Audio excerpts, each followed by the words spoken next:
Hello friends, Radhe Radhe, हर हर महादेव। मैं मीनाक्षी एक बार फिर से आपके सामने अपने अगले वीडियो के साथ प्रेजेंट हुई हूँ। तो चलिए, शुरू करने से पहले फटाफट से बताइए आप सभी लोग कैसे हैं। I hope you are happy and healthy and very happy republic day to all my beautiful friends और फैमिली।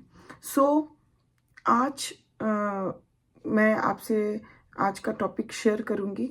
जैसा कि पिछले कुछ वीडियोस में हम एडोलेसेंस पीरियड के बारे में, एडोलेसेंट्स के बारे में कई जानकारियां लेते चले आ रहे हैं, तो आज भी हम कुछ एडोलेसेंट्स के बारे में ही आगे जानकारियां लेंगे। जैसे कि कुछ पिछले वीडियोस में हम देख रहे थे कि उनके सोशल पर्सनल एडजस्टमेंट्स जो कि इमेच्योर हो जाते हैं, पैटर्न ऑफ बिहेवियर होते हैं सर्टेन एरियाज में। तो हमने बहुत सारे एरियाज में उनके इमेच्योर पैटर्न्स को देखा, जैसे कि social, sexual and even moral behaviour में। बट आज इस सेशन में हम उनके immature behaviour related to family relationships हम देखेंगे कि फैमिली रिलेशनशिप्स वगैरह को लेके किस तरह के इमेच्योर पैटर्न ऑफ बिहेवियर वो अपनाते हैं या उनके होते हैं। तो ये बहुत ही रोचक इन्फॉर्मेशन होने वाली है। तो I hope that will be remain in the session till then to get the whole information. अभी तक चैनल को सब्सक्राइब नहीं किया है तो प्लीज जल्दी से सब्सक्राइब कर लीजिए, जिससे आने वाले हर वीडियो का आप अच्छे से लाभ उठा पाएं। तो चलिए, इसी के साथ मैं सेशन को आगे बढ़ाती हूँ। फैमिली रिलेशनशिप की जब हम बात करते हैं तो इमेच्योरिटी जो होती है in family relationships as shown by quarrelling with family members. तो बेसिकली देखा गया है कि फैमिली मेंबर्स के साथ जो क्वेरलिंग होती है, वहीं पे हम देख सकते हैं कि यही it is the kind of immature behaviour. Quarrelling हुआ या फिर क्रिटिसाइजिंग देम कंस्टेंटली, किसी को भी एक दूसरे को क्रिटिसाइज करते रहना, और making derogatory comments about their appearance और बिहेवियर। तो या फिर किसी भी उसके अपीयरेंस और बिहेवियर को लेकर डेरोगेटरी कमेंट्स पास करना is specially common during the early years of adolescence. ये सारी चीज़ें हम specially early years of adolescence में देख सकते हैं इंडिविजुअल्स के अंदर। दिस इज़ व्हेन, जैसा कि पहले हमने बहुत पहले बताया है कि family relationships are usually at a low point. तो फैमिली रिलेशनशिप इस पॉइंट पे बहुत लोअर पोजीशन लिए हुए रहती है, लो पॉइंट पे रहती है। Poor family relationships are psychological hazards at any age. तो जो अगर पुअर फैमिली रिलेशनशिप है तो it is a kind of psychological hazard होता है किसी भी एज ग्रुप के लिए, किसी भी एज के, बिकॉज फैमिली जो है एक बहुत बड़ा फैक्टर होता है जिससे बच्चे अपनी सिक्योरिटी समझते हैं और उस वजह से उनका अच्छा पर्सनल और सोशल डेवलपमेंट हो सकता है। बट अगर कहीं पे पुअर फैमिली रिलेशनशिप है तो ये एक बहुत ही बड़ा साइकोलॉजिकल हैजार्ड्स बन जाता है किसी भी स्टेज, किसी भी एज में, but specially so during adolescence. तो किसी भी एज के लिए ये एक साइकोलॉजिकल हैजार्ड्स होता है poor family relationship, but adolescence stage के लिए खास करके होता है, because at this time boys and girls are typically unsure of themselves. Because अपने आप को लेके बॉयज एंड गर्ल्स इस स्टेज में, एडोलेसेंस स्टेज में, एज में हम कह सकते हैं बहुत ही अनश्योर होते हैं and depend on their families for a feeling of security, और पूरी तरह अपनी फैमिली पे डिपेंड होते हैं फीलिंग ऑफ सिक्योरिटी के लिए।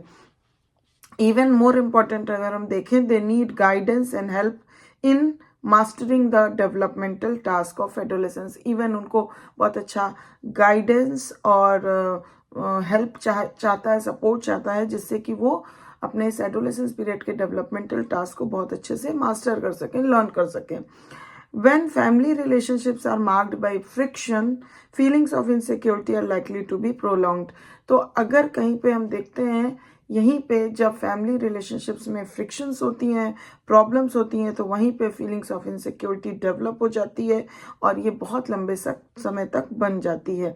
And adolescents will be deprived of opportunity to develop poise and more mature pattern of behaviour, और जिसके कारण एडोलेसेंस जो होते हैं वो इस अपॉर्चुनिटी से बहुत डिप्राइव्ड हो जाते हैं, जहाँ की वो बहुत ही पॉइज और मैच्योर पैटर्न ऑफ बिहेवियर को सीख सकें, अपना सकें। बिकॉज फ्रिक्शन के वजह से रिलेशनशिप्स में प्रॉब्लम्स, इनसिक्योरिटी बहुत लंबे समय तक रहती है, जिस वजह से वो एक अच्छी अपॉर्चुनिटी खो देते हैं जहाँ पे वो अपने पॉइज और मैच्योर पैटर्न ऑफ बिहेवियर को लर्न कर सकें, सीख सकें, अपना सकें।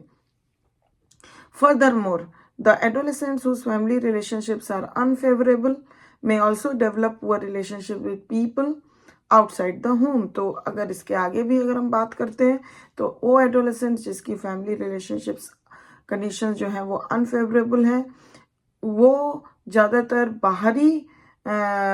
बाहर के लोगों के साथ भी बहुत पुअर रिलेशन उनका बनता है, आउटसाइड द होम भी लोगों के साथ उनका पुअर रिलेशनशिप्स बनता है।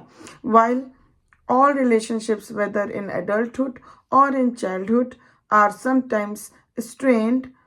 A person who consistently has difficulty getting along with others is regarded as immature and unpleasant to be with. तो अगर हम देखते हैं कि सभी रिलेशनशिप्स की अगर हम बात करें, वेदर वो एडल्टहुड की हो, क्योंकि एडोलेसेंस की तो बात हम कर ही रहे हैं, एडल्टहुड की हो, इवन चाइल्डहुड की हुआ करे, कभी ना कभी समटाइम्स वो जो है वो स्ट्रेंड जरूर होती है सारे रिलेशनशिप, क्योंकि पर्सन जो होता है consistently have difficulty along with others, तो उसको कंसिस्टेंटली डिफिकल्टी होती है दूसरों के साथ जाने में, दूसरों के उसमें रहने में, जिसको कि हम is regarded as an immature and unpleasant to be with. This militates against good social adjustments. तो इसी वजह से क्या होता है, गुड सोशल एडजस्टमेंट्स में भी उनको काफ़ी डिफिकल्टी होती है, प्रॉब्लम्स होती हैं, क्योंकि वो लोगों के साथ गेट अलॉन्ग अच्छे से नहीं हो सकते, क्योंकि उनके रिलेशनशिप्स में ही प्रॉब्लम होती है। तो इस वजह से वो क्या घर के अंदर और क्या घर के बाहर लोगों के साथ अच्छा रिलेशनशिप डेवलप नहीं कर पाते, इस अपॉर्चुनिटी से डिप्राइव्ड हो जाते हैं, जिससे आगे चल के उनको गुड सोशल रिलेशनशिप्स बनाने में काफ़ी कठिनाई होती है, परेशानियां होती हैं। तो इस तरह से हम देख सकते हैं किस प्रकार के इमेच्योर बिहेवियर पैटर्न जो हैं वो फैमिली रिलेशनशिप्स को लेके एडोलेसेंट्स फेस करते हैं या फिर डेवलप कर लेते हैं। तो आई होप दैट ये इन्फॉर्मेशन आपको पसंद आई होगी, अच्छी लगी होगी। अगर लगी है तो प्लीज़ एक लाइक ज़रूर दे दीजिए, और अभी तक चैनल को सब्सक्राइब नहीं किया या फिर आप मेरे चैनल पर न्यू व्यूअर हैं तो जल्दी से सब्सक्राइब कर दीजिए, जिससे मैं जो भी आने वाली रोचक video, informative and supportive videos लेके आऊँ आपके सामने, वो आपको नोटिफाइड हो जाए और आप ज़रूर से उसको देखें और जितनी हो सके इन्फॉर्मेशन गेन करें। And thank you very much for watching this video till the end. अगर आपको किसी भी इन्फॉर्मेशन से रिलेटेड कोई भी क्वेरी है, कोई भी क्वेश्चन है, कोई भी कमेंट है, तो प्लीज़ ज़रूर कमेंट बॉक्स में दीजिए, और I will come back soon with my next beautiful informative sessions for you. Till then, please take good care of yourself. Bye bye.